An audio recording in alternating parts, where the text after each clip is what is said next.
Welcome to Oracle of Confidence. Here's what most people get completely backwards. You think your inner critic is there to help you. It's not. Research shows that 86% of us are more compassionate to strangers than ourselves. Yet we genuinely believe that harsh self-talk drives success. But neuroscience reveals something shocking. Your inner critic actually sabotages you. What if the secret to unstoppable confidence wasn't attacking yourself harder, but becoming your own best friend instead? Today, we're flipping this completely. Recent research from Nature, 2025, discovered that self-compassion interventions produce measurable shifts in depression, anxiety, and overall well-being in just weeks. Studies show that individuals with high self-compassion develop more adaptive coping strategies, leading to 34% better sleep quality and 28% lower depressive symptoms. Meta-analysis of 9,000+ narratives reveals that self-compassion isn't weakness. It's the foundation of lasting transformation and authentic motivation. Meet Adam, a high-achieving corporate executive who seemed to have it all on the surface. But inside, his mind was a relentless courtroom where he was always the defendant. Every mistake, no matter how small, was evidence of profound failure. Every achievement was immediately discounted as luck or not enough. Adam spoke to himself the way he'd never speak to his worst enemy. He'd say things like, "You're an idiot. You'll never be good enough. Everyone knows you're a fraud." You know this feeling? That voice that never lets you rest, never celebrates your wins, only tallies your losses. Adam's first attempt was the approach most high achievers try. He cranked up the self-criticism dial even louder. He believed that beating himself up would finally make him perfect. He'd set brutal goals, miss them by one metric, and verbally flay himself for hours. He'd think, if I'm just hard enough on myself, I'll finally get it right. Research from Harvard Medical School shows that shame-based motivation works for about 3 weeks. After that, it backfires spectacularly. Adam found himself more anxious, sleeping worse, and paradoxically, performing worse at work. The harsh inner voice didn't create excellence, it created burnout. Sound familiar? So Adam tried the opposite. He'd silence the inner critic through distraction. Workaholic hours, constant productivity, endless projects. If he just never stopped, never reflected, he couldn't hear the voice criticizing him. But studies on emotional regulation show that avoidance creates a pressure cooker effect. Suppressed emotions don't disappear, they compound. Adam found himself exhausted, disconnected from relationships, and ironically, the voice came back even louder during quiet moments. His nervous system was dysregulated, his body was flagging, and he was more depressed than ever. Suppression isn't freedom. It's postponement of pain with exponential interest. His most devastating attempt was chasing flawlessness as the antidote. If he could just execute perfectly, the inner critic would finally approve. He optimized everything: sleep, diet, productivity, relationships. He measured, tracked, refined. But perfectionism is literally designed to fail because perfection doesn't exist. Every attempt to be flawless became another failure to catalog. Research from the Journal of Applied Psychology reveals that perfectionism correlates with depression, anxiety, and significantly lower life satisfaction than healthy self-acceptance. Adam realized he was in an impossible loop. The inner critic demanded perfection. Perfectionism guaranteed failure. Failure fed the inner critic. He was caught in a psychological maze with no exit. That's when everything changed. He stopped trying to win against himself and began asking, what if I treated myself like my best friend? Everything changed when Adam had a simple conversation with his best friend David. David was struggling with something, and instead of the harsh internal dialogue Adam used on himself, he found himself saying, Hey, you're human. You tried your best. That's more than enough. I'm proud of you.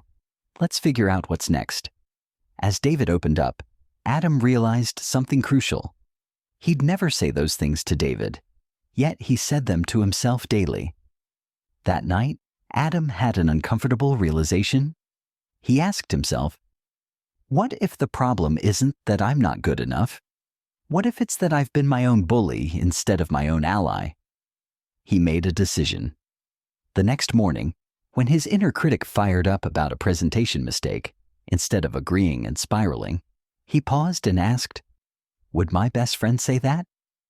Number. So why am I? He spoke back to himself with genuine kindness for the first time in years. His nervous system immediately calmed. His mind cleared. A completely different energy emerged. Within 12 weeks, Adam's transformation was undeniable. His sleep improved dramatically. No more 3 a.m. anxiety spirals. His relationships deepened because he wasn't exhausted and defensive anymore. At work, his creativity and problem-solving actually improved. He was taking intelligent risks instead of playing it safe from fear. Most importantly, his baseline anxiety dropped by nearly 60%. He wasn't letting himself off the hook. He was actually performing better. He discovered the universal principle. Self-compassion isn't permissiveness. It's the most powerful motivator available. When you're your own best friend, you naturally make choices that honor your well-being. Most people think, if I'm kind to myself, I'll become lazy and complacent. But neuroscience research from the Center for Compassion and Mindfulness at UC Davis proves the opposite. Self-compassion activates your parasympathetic nervous system, the rest and digest mode where actual growth happens. When Adam shifted from self-attack to self-kindness, his prefrontal cortex, responsible for decision-making and learning, became more active. His amygdala, fear center, quieted down. Research shows that 78% of people who practice self-compassion develop more discipline and motivation, not less. The reframe? Self-kindness is the foundation, not the enemy, of growth. Here's the specific system Adam implemented. Whenever his inner critic activated, he'd ask one question. What would my best friend say in this exact situation? Then he'd literally become that friend to himself. If he made a mistake at work, his inner friend might say, that's a learning moment. You handled it with integrity. What do we do next? Studies on emotion-focused therapy show this two-chair dialogue transforms self-criticism within 6 to 8 weeks. The implementation trigger. Practice this hourly for 1 week until it becomes automatic. By week 2, your brain rewires to default to self-compassion. The biggest pitfall is one-time practice without integration. Adam had to make self-compassion a lifestyle, not a phase. Common obstacle: resisting self-compassion because you feel you don't deserve it. Solution: radical acceptance that all humans deserve kindness, including you. Research on mindfulness-based interventions shows that accepting your humanity, failures included, creates psychological resilience. Adam practices what neuroscientists call self-directed compassion meditation for 10 minutes daily. This isn't woo-woo. It's measurable shifts in neural pathways. The universal application: make your inner friend conversation as routine as brushing teeth. When self-compassion becomes automatic, it becomes unshakable. Right now, you might be exhausted from battling yourself. That internal courtroom where you're always guilty, always behind, never enough. It's relentless and it's real. But here's what's possible. Imagine living in your own mind as a place of safety instead of danger. Imagine your inner voice celebrating your attempts instead of cataloging your failures. Imagine waking up without that knot of self-judgment in your chest. That version of you exists. It's not someday. It's available the moment you decide to stop being your enemy and start being your champion. Your best friend has been waiting for you all along. Subscribe to Oracle of Confidence to rewire your inner dialogue permanently. In the comments, tell me, what would your best friend say to you right now that your inner critic refuses to? Start that conversation today.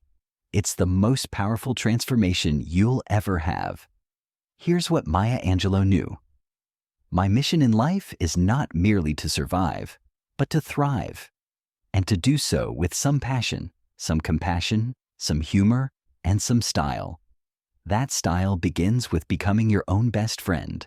That's your power.